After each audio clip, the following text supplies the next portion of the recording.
Hello বন্ধুরা, প্রণতির হেঁচেলে আপনাদের অনেক অনেক স্বাগত। আজকে পুরনো দিনের মতন বানিয়েছিলাম গোবিন্দভোগ চালের ফ্রাইড রাইস। তাই কীভাবে বানালাম সেই রেসিপিটা আপনাদের সঙ্গে শেয়ার করছি। এখানে চালটাকে ভিজিয়ে ভালো করে জল ঝরিয়ে নিয়েছি। এখানে আমার 1 বাটি চাল ছিল, মানে ধরুন 250 গ্রাম।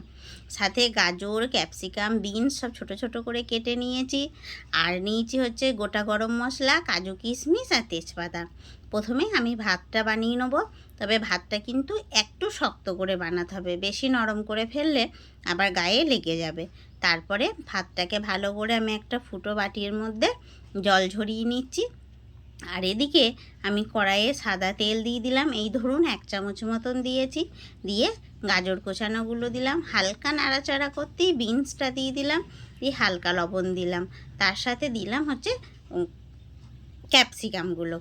ক্যাপসিকামগুলোকে দিয়ে ভালো করে নাড়াচাড়া করতেই দিয়ে দিলাম হচ্ছে কাজু আর কিশমিশটাকে। দিয়ে ভাজা হয়ে গেছে, এবার আমি তুলে রেখে দেবো। আর এদিকে ভাজতে ভাজতে আমি কিন্তু ভাতটাকে বারবার নাড়াচাড়া করে নিয়েছি, যাতে গায়ে লেগে না যায়। তারপরে কড়াই 1 চামচ ঘি দিয়ে তেজপাতা আর গোটা গরম মশলা দিলাম। গোটা গরম মশলার মধ্যে দারচিনি, লং আর এলাচ। তারপরে এই দেখুন ভাতটা দিয়ে দিলাম।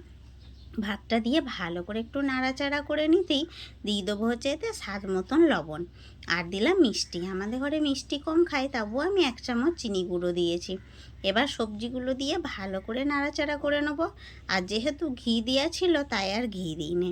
ব্যাস, খুব তাড়াতাড়ি তৈরি হয়ে গেল আমার পুরনো দিনের মতন ফ্রাইড রাইস গোবিন্দভোগ চালের।